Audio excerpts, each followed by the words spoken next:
Hey guys, Patrick Donovan, XP Realty, part of the Johnson Group here in beautiful Savannah, Georgia. And today is my privilege and honor to have Charlton Bradford Jefferson here from Entire. He's a public speaker in Savannah area. Hey, thank you for being here. Yeah, man, I appreciate you coming here. He's going to talk about how he helps the youth in our area, what he does for motivational speaking. But first, if you get any value from this video, do me a favor. Like, share, subscribe. Share this video with your friends and family. You have some people that need some motivation. Maybe Sergeant First Class Jefferson can help us out.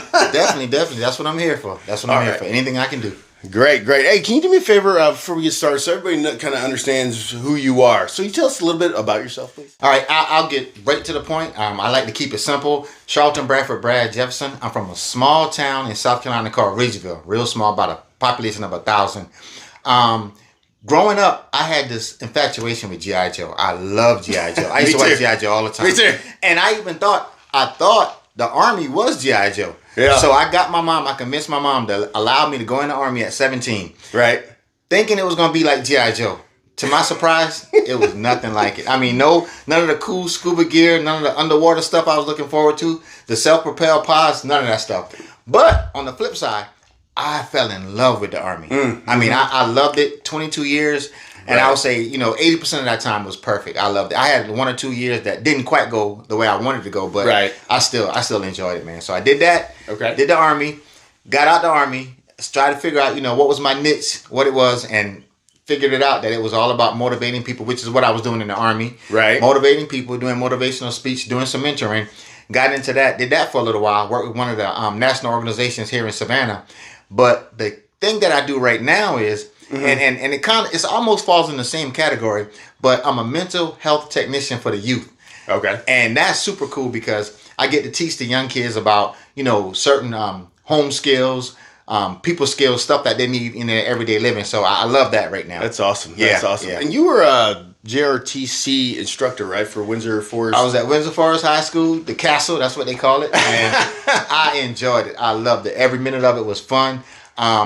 It was different because you have a certain expectations from soldiers in the Army. Right. But then when you get cadets, you have to remember they aren't soldiers. Right. They're kids. But it was fun. It was fun a lot. And they taught me a lot too. Like kept me up with a lot of the latest slang, a lot of the latest fashion. So it was awesome. That's cool. That's cool. Yeah. So we met, I think, it was in Afghanistan. Yeah. It was at 6:30 in 2012-13. Yeah. And I'm sure I was coming to you for something. I don't know. I always needed something. But it was cool. That's what we were there for, support. Oh, yeah, absolutely. But I always remember, Afghanistan, that was an awful deployment. I mean, I know you remember. I don't want to get too deep into it, but it was bad, right? But what I always remember about Sergeant First Class Jefferson at the time was that he was always positive, So like I always felt good when I left getting something, bro. Like, I'm ready to go. Let's do this. You know what I'm saying? So let me ask you a question, just real quick about the Army. So how do you feel like during that awful deployment? How your motivation helped your soldiers get through it? I think the biggest thing was I knew where we were getting into. Right. I know it was going to be a deployment. I know it wasn't going to be like a vacation. We weren't going to Hawaii or anything like that. Right. It was going to be tough. It was going to be hot. Right. It was going to be dangerous. But I felt like, okay, let me figure out ways that we could celebrate the small wins. Yeah. And just make the most of them. We would have small little things like a Super Bowl party. Right. And I would emphasize that. I would talk to the soldiers. I would try to get them hyped at 3 o'clock in the morning. At 3 o'clock in the morning, yeah. I mean, all we could do was figure out ways to motivate them. And I always say, you know what? If I weren't here and I had to sell this to somebody else, what selling points would I use? And it was tough. It was tough. Oh, yeah. It was tough. There's no doubt. No doubt. But anyway, I don't want to keep going down an Army rabbit hole. We can talk about Army stuff we'll all talk day. about that forever. Yeah. We got stories and stories about that. Stories. Yeah. But, all right, so what inspired you to be a motivational speaker and help with the youth in our area? So and it's crazy because now we got to go back to the Army and the military. Okay. It was my last year, and I was getting ready to retire. Mm-hmm. We had one of the local high school baseball teams came on post, and because they were having a losing season, and their coach wanted to talk to them and let them do the obstacle course so they could get some teamwork and skills in. Right. during that time frame, I gave them a motivational speech. I kind of talked to them, kind of, pumped them up and pepped them up so they could take the obstacle course. What I didn't realize is there was a young student that remembered that and took my words to heart. After he graduated high school, he sought me out. He was actually looking for me, trying to find me on social media. From your speech? Yeah, from my speech. Nice. He caught up with me. He told me he was in school, he was in college, he was going to do certain things. And I was like, well, look, man, whatever I can do, I'll help you out. I point him in the right direction. I hooked him up with some people that were kind of going down that path. And right now, today, he's in his last year of medical school. That's incredible. So I think by the end of the year, he'll have his white coat and he'll have an MD behind his name and all that. That's awesome. And at that point, that's when I said, you know what? If I was able to motivate one person to do something like, and I know I didn't have everything. It wasn't all. There's a lot of people involved in people's journey. Yeah. I had my little piece in it. So I said, if I could do that, maybe if I focus on it more and put more effort in it, how many other people I could do that? Yeah, that's amazing. And it's not about me. I tell people that all the time. It's not about me. It's not. Right. No, I agree. Hey, look, I love, that was actually the Army for me was the people. Yeah. That's what I care about, and trying to motivate them to get through all these different situations. So I appreciate what you're doing for this youth event. I'll tell you, the youth these days need a little bit of that, those speeches, because they need to understand how the world works. So I do appreciate that. So let me ask you a question, and I think you just touched on it. So actually, I'm going to skip that one. Okay, how do you tailor your message for the audience that you're speaking to? Okay, and see, for me, it's very important, because I tell people all the time, when you hear the saying, I treat everybody the same, I kind of cringe when I hear that, because you really can't treat everybody the same because everybody's different. Right. Exactly. So what I do is I try to figure out the audience that I'm speaking to. I speak with maybe some people that have direct interaction with them and try to link up with them and have a conversation or have a meeting with them a day or so prior, so they can kind of give me some insight on them, and I can figure out, okay, what portion of my life or what experience I had that I can actually apply to what they're going through. And I tell people all the time, I don't know everything about everything, but I know a lot about a lot. And my little piece can always help. Well, and I love that, because you focus on resilience, because I remember you battled cancer right after we got back from Afghanistan. So how did that experience help you with this? I would tell you, that is one of the hardest things I've ever went through in my life. Right. When a doctor tells you you have cancer, and in the same breath they say you can beat it, but it's going to be the toughest battle you've ever had. Right. I had to mentally prepare myself that, okay, I want to live, I want to be on the other side. Right. But I have to prepare myself for a tough battle. And I tell people all the time, it was not easy. I did chemo every 20 days, but in the midst of that, I did radiation every day, Monday through Friday. Every day, Monday through Friday, I did radiation. And then every 20 days, I did chemo. Now, when you're doing chemotherapy, you sit in a chair, you have your IV bags, and you sit for 6 to 7 hours. So you have plenty of time to think about what you want to do, evaluate. So that was a pivotal point in my life. That's when I said, okay, what is it that you want to do? How do you want to be an asset to your community, to your nation, to the world? And that resilience said, okay, I took that part and I said, I'm going to apply that with my public speaking and go forward with that. Right. I remember seeing you after, I think it was probably right after your treatment. I saw you I was like, he was half the man he was when we left Afghanistan. And I see him again, I'm like, dude, what happened? And he's like, I got cancer. I'm like, oh, well, that makes a lot of sense. I was a small guy. As a matter of fact, I still have a pair of jeans in my closet that I wore when I was going through treatment. I can't fit them now, obviously. But they were super small. It'd be a reminder of what used to be and what you are now, and you've made it through, so that's fantastic. That's true. That's awesome. Okay, cool. So, could you describe a particularly challenging speaking engagement you encountered, and how did you overcome it? Oh, okay. So, recently, maybe a week ago or 2 weeks ago, I spoke with, there's an organization in Savannah, the Offenders Alumni Association. Marie Johnson, her and her crew, they head it up, and they have youth that come, I believe, every 4 weeks for a 10-week program. It's some youth that are at risk or maybe have challenges, and they bring them in there and they teach them soft skills. They teach them about punctuality. Nice. They go through these different core lessons, I believe, that help them be better citizens. Great. Now, I was asked to be the keynote speaker. So I had this speech prepared, and I knew what I was going to say. I practiced it. But when I got there, their demeanor and everything was different. Everything was different. And I was like, okay, what I had prepared is not going to work. Right. But in talking with Marie and she letting me know about the youth, I kind of knew what they were going through. And I knew at that time the reason why they were kind of in the state they were. So I was able to tailor my speech and kind of switch it around and talk about some of the things that they were going through. And it worked out perfect. I was just like, man, thank God for that. Sometimes you got to do this stuff on the fly. You just don't know what you're going to encounter when you're meeting a group of people. Yep. That's awesome, man. I love that. I like anything with the youth, you know what I'm saying? For me, I think it's so important. And that's why I really, love what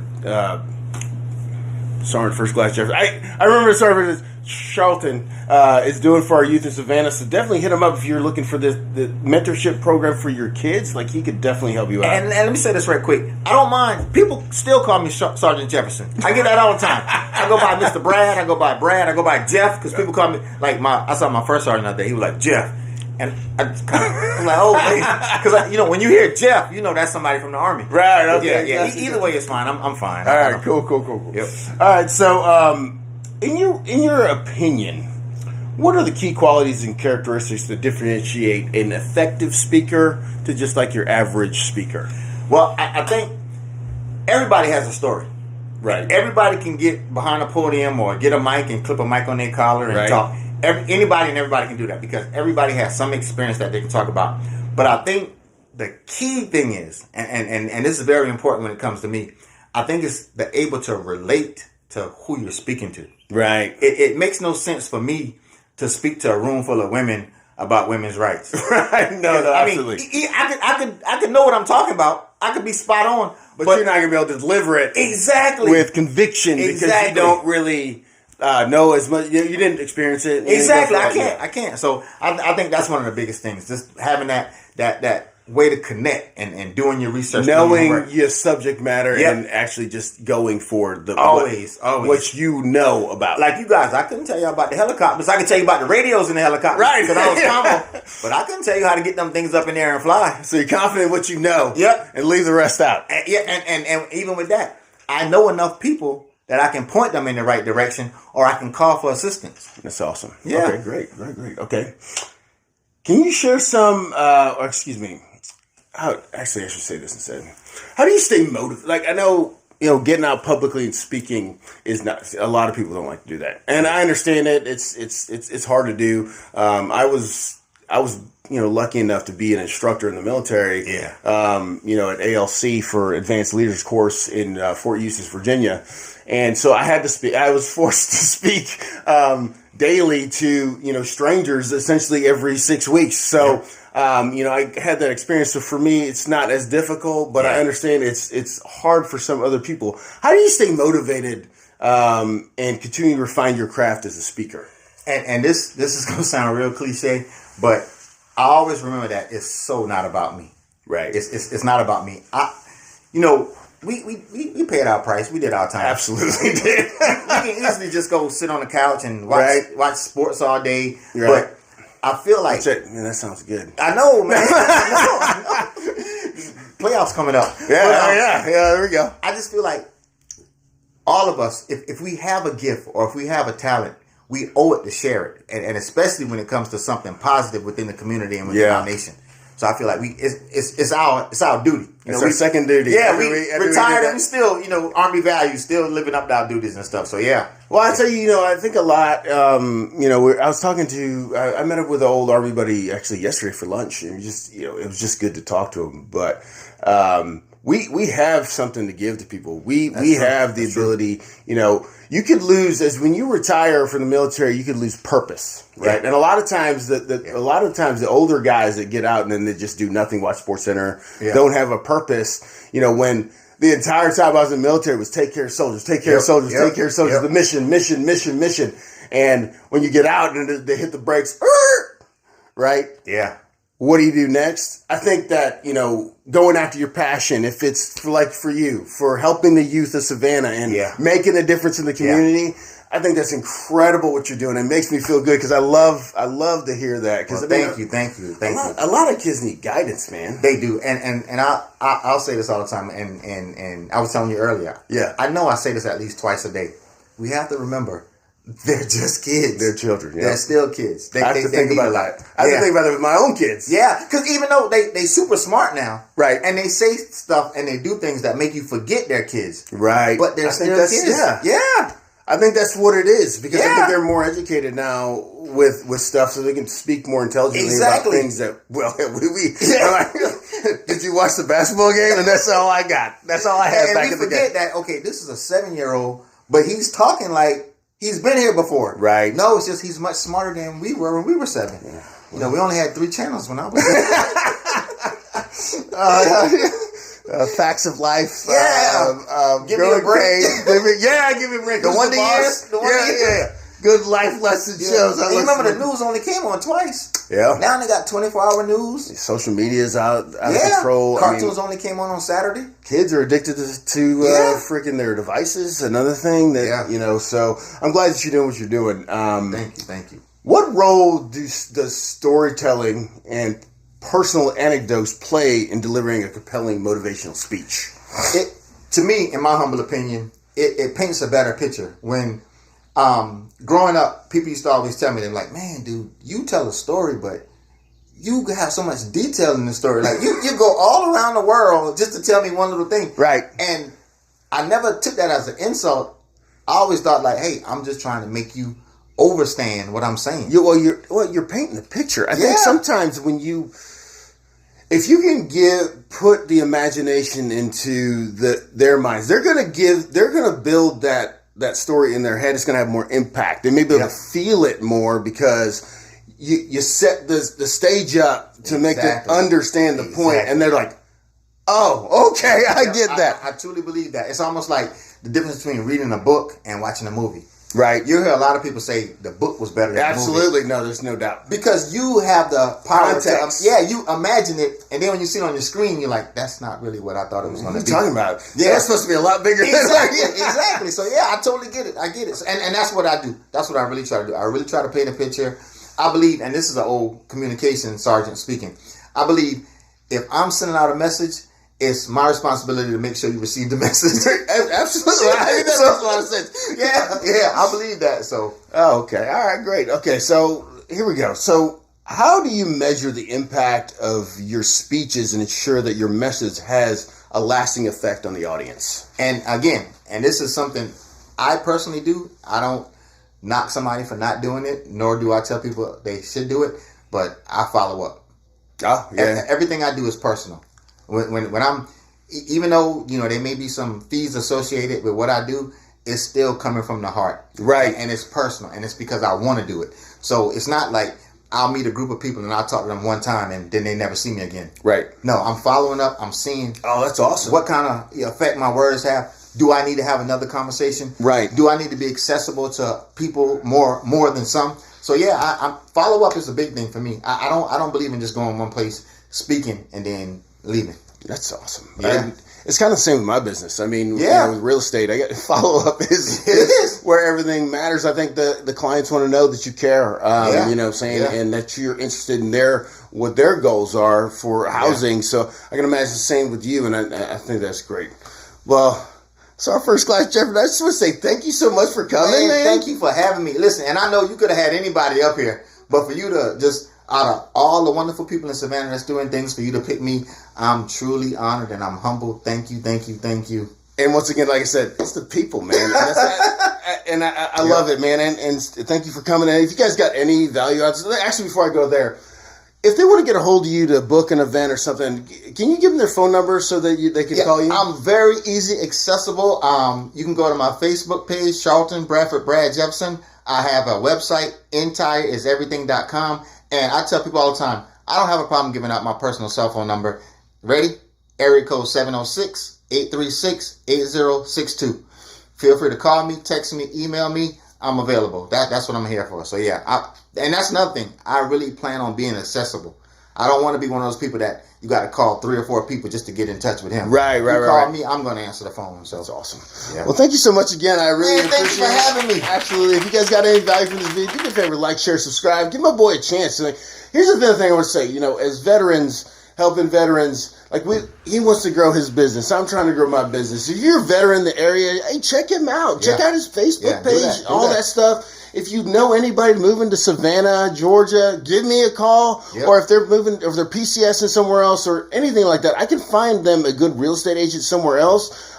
So, like, let's get together as veterans and help each other out so that we can help the community best. As you can see, he is definitely doing his part with the youth of our community. So, give us a shot. Let us know what you think. And I appreciate you guys watching at this point. And I'll talk to you guys soon.